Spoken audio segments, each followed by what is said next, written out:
මේ ඉරිදා මම දෙවියන් වහන්සේගෙන් අහද්දී මම මොකක්ද කතා කරන්න ඕනේ කියලා දෙවියන් වහන්සේ මට මඟ පෙන්වන්නේ ඔයාලත් එක්ක සාක්ෂියක් බෙදා ගන්න කියලා. ඉතින් මම පියාන්නේ මොකක්ද සාක්ෂිය කියලා.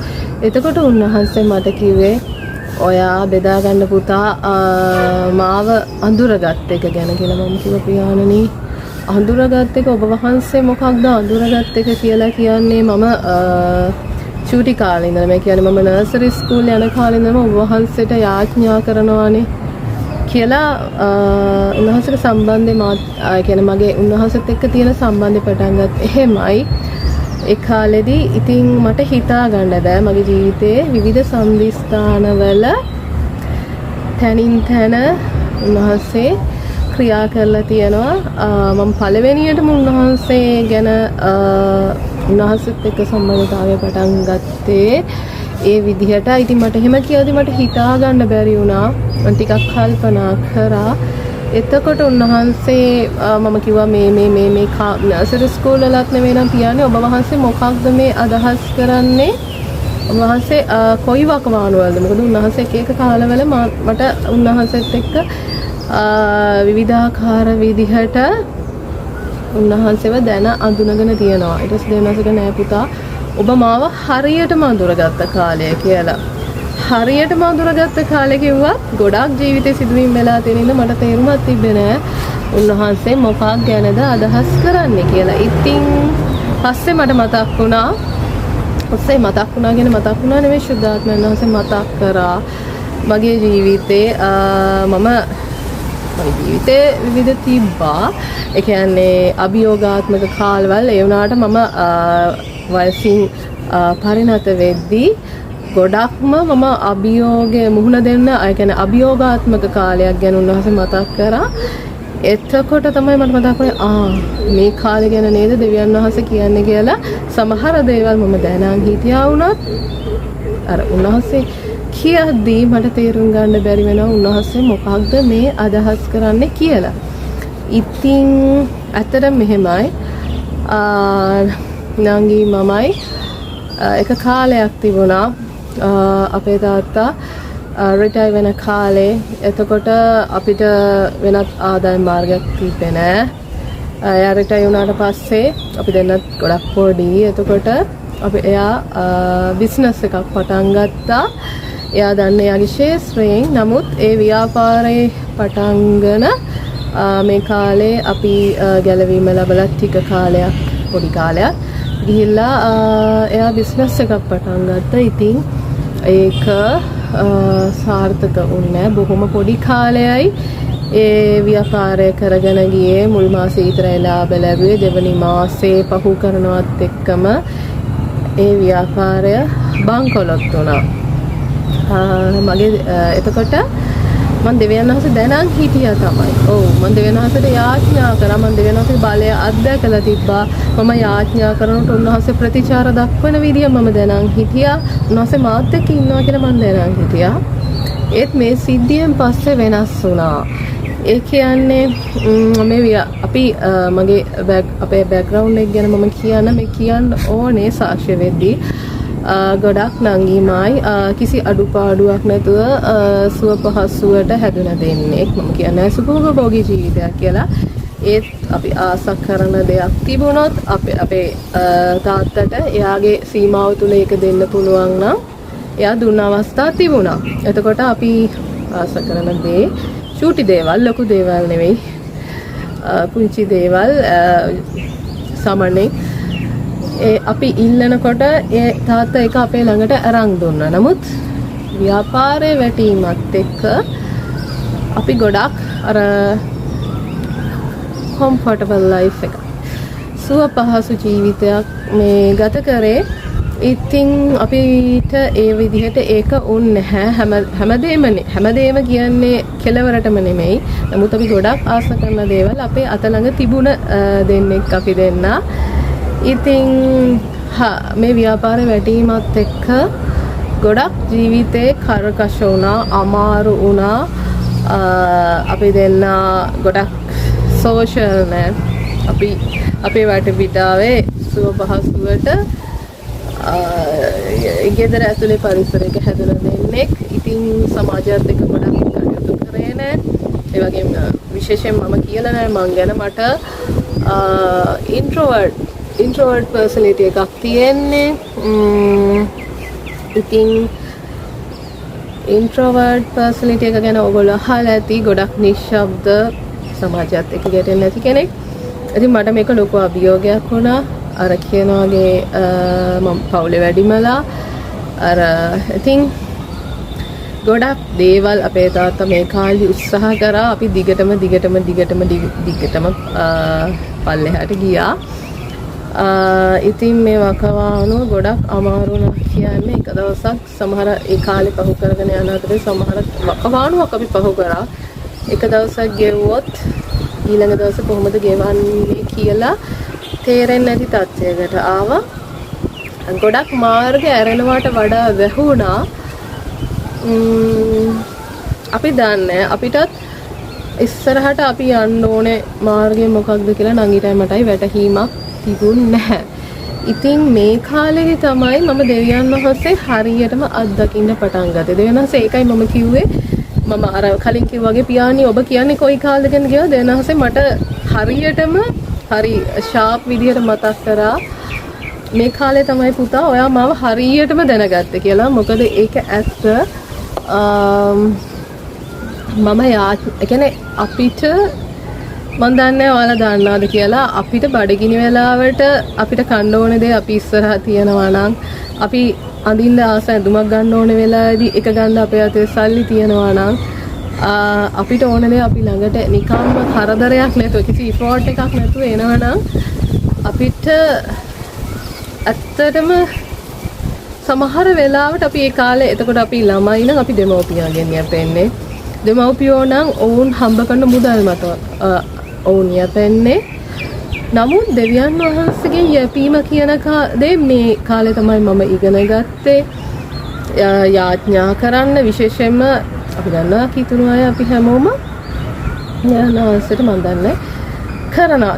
අපි කැම කන්න කලින් උදේ හවස මේ යාඥා කරනනේ උන්වහන්සේට ස්තුතිවන්ත. නමුත් මේ කාලේ තමයි මට තදින්ම තේරුනේ මේක කියලා දෙන්න කවුරුත් හිටියේ නෑ අපේ පරිසරේ. කෑම වේලක් ලැබෙනවා කියන්නේ කොයිතරම් ස්තුතිවන්ත විය යුතු දෙයක්ද. ඒක නිකන් ලැබෙන්නේ මගේ දෙමව්පියෝ වෙහෙසුණ පළියට නෙවෙයි. දෙවියන් වහන්සේගේ හස්තය අපිට කෑම කන්න තියනගෙන දෙවියන් වහන්සේගේ හස්තය අපි පිටිපස්සේ තියනවා. අපිට අඳින්න තියනවා කියන දෙවියන් වහන්සේගේ හස්තය අපිත් එක්ක තියනවා. අපිට වහලයක් තියනවා කියන දෙවියන් වහන්සේගේ හස්තය අපිත් එක්ක තියනවා. ඉතින් හැම නැති බැරිකමකදීම අමාරුකමකදීම දෙවියන් වහන්සේට දන ගහන තැනට යාඥා කරන තැනට මනුෂ්‍යෝ දිහා නෙමේ සම්පූර්ණ දෙවියන් වහන්සේ දිහා බලන තත්ත්වයටපත් වුණා. මේ කාලෙදී අපේ පවුලේ හැමෝගෙම මාගේ ගත්තොත් ගොඩක් සම්බන්ධතාවය දෙවියන් වහන්සේත් එක්ක ගැඹුරට වර්ධනය වුණා. මොකද මම මේ කාලේ තමයි හරියටම උන්වහන්සේගෙන් යැපෙනවා කියන එක ඉගෙන ගත්තේ. මම උන්වහන්සේට යාඥා කරන්න. ඒ කියන්නේ මට හිතෙන ඕනම වෙලාවක යාඥාව සීමාවක් අර උදේ කරනවා නැත්නම් රැ කරනවා කියන්නේ මට හිතෙන හැම වෙලාවකම මම උන්වහන්සේට යාඥා කරන්න පටන් ගත්තා. මම පාරේ ටික දුරක් ඇවිද්දා යාඥා කරන්න පටන් ගත්තා. එතකොට මේ කාලේදී මට උන්වහන්සේ උත්තර දෙන ඇහුන්නේ නැහැ. නමුත් උන්වහන්සේ අහගෙන ඉන්න බව මට පැහැදිලිවම දැනුණ දෙයක්. ඒ කාලේ මට මතකයි මම එක කාලෙක බයිබල් පාසලකට යනවා. මේ පාසලට යනකොට මේන් රෝඩ් එකේ ඉඳලා කිලෝමීටර් 2කමාරක් හෝ ඊට වැඩි දුරක් මම පයින් ඇවිදගෙන තනියම යන දවස් තිබුණා. ඒ දවස්වල පයින් ඇවිදගෙන යද්දී මම දෙවියන් වහන්සේට යාඥා කරමින් කතා කරමින් යනවා. මට තදින් දැනෙන දෙයක් තමයි මගේ එහා පැත්තෙන් දෙවියන් වහන්සේ ගමන් කරනවා. ඒක මට ඇත්තටම දැනුණා. ඒ කියන්නේ ෆිසිකලි කවුරු හරි මාත් එක්ක ගමන. කවුරු හරි කියන්නේ මිනිස්සෙක් නෙවෙයි. ඇහැට පේන දැනෙන මිනිස්සෙක් නෙවෙයි. නමුත් ඇත්තට මිනිස්සෙක් වගේ අපි හිතන්න ඔයාලා ඇස් වහගෙන ගමන් කරත් ඔයාගේ එහා පැත්තෙන් කෙනෙක් ඉඳගත්තු ගමන් ඔයාලට සෙන්ස් වෙනවනේ දැනෙනවනේ. මේ කාලේ මම මෙහෙම යාඥා කරගෙන ගමන් කරන දෙවියන් වහන්සේ මාත් එක්ක ගමන් කරනවා කියන දේ මට දැනුණා. මේ කාලේ තමයි අර අපි කියන්නේ walk with God දෙවියන් වහන්සේ සමග ගමන් කිරීම මම ඉගෙන ගත්තේ. අර පවුල් තුමා කියන්නේ පිලිප්පි 4 අර මතකද 11 12 කුමන වාතාවරණයක සිටියා වුණත් සතුටු වෙන රහස ඉගෙන ගත්තා කියලා පවුල්තුමා එයා උස්ව හිටියත් පහත්ව හිටියත් බඩගින්න හිටියත් හිඟව හිටියත් දෙවියන් වහන්සේ තුල තෘප්තිමත් වෙනවා කියන එක අර භෞතික දේන් ලැබෙන සතුට නෙවෙයි.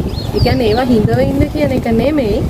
නමුත් මම එහෙම කියද්දි වැරදි වැටහීමක් ඇති නා මොන වාතාවරණය මොන දේ හිඟ වුණත් දෙවියන් වහන්සේ තුල තෘප්තිමත් වෙන එක කියන්නේ. ඒ කියන්නේ ඒක තිබුණත් නැති වුණත් අපි උන්වහන්සේ තුල ගමන් කරන්නේ කොහොමද? නැති වෙලාදී අපිට නැති මම කියන්නේ මම දැනගත්තා අපිට නැති වෙලාවේදී ඇත්තටම උන්වහන්සේට ස්තුතිවන්ත වෙන්න පුළුවන්. ඒක හරි අමාරු කාරණයක්. අපිට තියෙනකොට උන්වහන්සේට තියෙන හින්දා ස්තුති කරන්න අමාරුයි. ඒත් හිඟ වෙද්දී ඔයාට ආස කරන දේවල්, ඒ කියන්නේ මට ආස කරන දේවල් තියදී මට ස්තුති කරන්න පහසු නෑ. මම ඒක ඉගෙන ගත්තා. ඒ කියන්නේ උන්වහන්සේ තුල තෘප්තිමත් වෙන එක සහ පහත් වෙන්න කියන්නේ යටහත් වෙන්න කියන්නේ හැම වාතාවරණයකදීම යටහත් වෙන්නේ කොහොමද? සමහර වෙලා මම උඩඟුයි කියලා මට කියන්න පුළුවන්ද? අපි එක එක්කනා උඩඟුයිද නැද්ද කියලා දන්නේ දෙවියන් වහන්සේ. මං ගැන කතා කරොත් සමහර තැන් තිබුණා මගේ කැඩෙන්න ඕනේ. ඒ කියන්නේ මම ටිකක් කොහොමත් නිශ්ශබ්ද කෙනෙක්. ඒක මගේ හැටි. ඒ වුණත් සමහර වෙලාවට සුභාරංචි මේ කාලෙදි මම සේවය කරා කියන්නේ එහෙම නිශ්චිතම සේවය කරන්නේ දැනස ගැන ඉගෙන ගත්තා. එතකොට ඕනෙම හම්බෙන මිනිස්සෙක් එක්ක hina වෙලා සුභාරංචිය බෙදා ගන්න. යටත් වෙන්න, පහත් වෙන්න, කැඩෙන්න. මිනිස්සෙගේ දුක දැනගෙන මිනිස්සෙක්ට උදව් කරන්න. ඒ තරට උන්වහන්සේ මාව ගොඩ නැගුවා. අර මොකද මම කොහෙටවත් මැදිහත් වෙනද මගේ පාඩිය වැඩ කරගෙන ඉන්නවා කියන මානසිකත්වයේ මම හිතිය කෙනෙක්නේ. ඉතින් මේ කාලේදී මම ඒ දේ ඉගෙන ගත්තා. ඉතින් එක පැත්තකින් මාව යටහත් කරා, එක පැත්තකින් අර අභියෝග වලට මූණ දෙන්න දෙවියන් වහන්සේ මාව සූදානම් කරා. වගකීම් ගන්නෙ කොහොමද? ඉස්සරහට යන්නේ කොහොමද? හැමදේම උන්වහන්සේ. මේ කාලේ තමයි මම සම්පූර්ණයෙන්ම උන්වහන්සේගෙන්ම යැපෙන්න ඉගෙන ගත්තේ මිනිස්සු දිහා නොබලා. හුදකලාවේදී කොහොමද දෙවියන් වහන්සේ ගාවට දුවන්නේ? ඒ වගේ ගොඩක් දේවල් මම මේ වාතාවරණය තුලින් යන එකෙන් ඉගෙන ගත්තා. ඇත්තටම ඒ අත්දැකීම තුලින් ගියාම තමයි තේරෙන්නේ දෙවියන් වහන්සේ තුල යන ගමන මේ ආකාරයි කියලා. එක අතකින් එක පැත්තකින් පටුමාවතක්. මොකද කරදර එද්දි ප්‍රශ්න එද්දි උන්වහන්සේ තුල ගමන් කරන්නේ. මේ කාලේ තමයි දෙවියන් වහන්සේගේ හදවත මම තේරුම් ගන්න පටන් ගත්තේ. මොකද අපි ප්‍රශ්න කරනවානේ, ප්‍රශ්නයක් ආවම අනේ ඇයි මට මෙහෙම වෙන්නේ, මොකක්ද ප්‍රශ්නේ? මම අහලා තියෙනවා මම බෞතිස්ම වෙන කාලේ මිනිස්සු කිව්ව බෞතිස්ම වුණාම කරදරනවා. ඉතින් කරදර කියන්නේ දෙවියන් වහන්සේ තුල යන ගමනේදී අභියෝග පීඩා කියන්නේ කිතුණුවන්ට සාමාන්‍ය දෙයක්. ඒවා නොතී අපිට කිසිම කරදරයක් නැති ෆෙරිටේල් එකක් වගේ ජීවිතයක් අපිට ලැබෙන්නේ නැහැ. ඉතින් එතකොට උන්වහන්සේ ඒව තුලින් අපිව හදනවා, අපිව කඩනවා, උන්වහන්සේගේ ස්වභාවයට හරවනවා. ඉතින් මම දකින්නේ හිඟකම එක මම මේ වචන වලින් කියනවට වඩා අමාරුයි. හැම විදියකින්ම මම බර ටික ටික කරට ගන්න ඉගෙන ගත්තා. ඉතින් එතකොට අර මම කිව්වේ මම දෙවියන් වහන්සේත් එක්ක ඇවිදිදී ආඥා කරන බණන් උන්වහන්සේ මට ෆිසිකලි දැනුණා මාත් එක්ක ගමන් කරනවා කියන කාරණය. මොකද මගේ හදවත පිරিলা තිබුණා. හරි මොකක්ද කියන්න තේරෙන්නේ නැහැ. දැන් යාළුවෙක් එක්ක යනකොටයි තනියම යනකොටයි තියෙන වෙනස. කාත් එක්ක හරි යනකොට ඔයා සතුටින් නේද යන්නේ? නිකන් ඔයා සතුටෙන් නිකන් තෘප්තියකින් තෘප්තිමත් භාවයකින් වගේ මට ඒ හැඟීම දැනුණා. ඉතින් අමාරු වුණාට පුළුවන් තරමින් දෙවියන් වහන්සේ හෙව්වා සහ දෙවියන් වහන්සේ කියන්නේ ඉගෙන ගත. දෙවියන් වහන්සේ කියන්නේ කොයි වගේ පුද්ගලයෙක්ද කියන එක මේ කාලේදී තමයි මම අඳුරගත්තේ. ඇත්තටම දෙවියන් වහන්සේ මේ අභියෝගේ මේ ප්‍රශ්නේ අපේ ජීවිතවලට එන්න දුන්නේ නැත්නම් කවදාවත් මම දකින්නේ නැහැ. එනහසේ කවුද? දෙවියන් වහන්සේ තුල මම කවුද? මගේ සම්බන්ධතාවය දෙවියන් වහන්සේ තුල ගොඩ නගාගන්නේ කොහොමද කියන එක. ඉතින් මේක හරි අමාරුයි. නමුත් ලස්සන අත්දැකීමක්.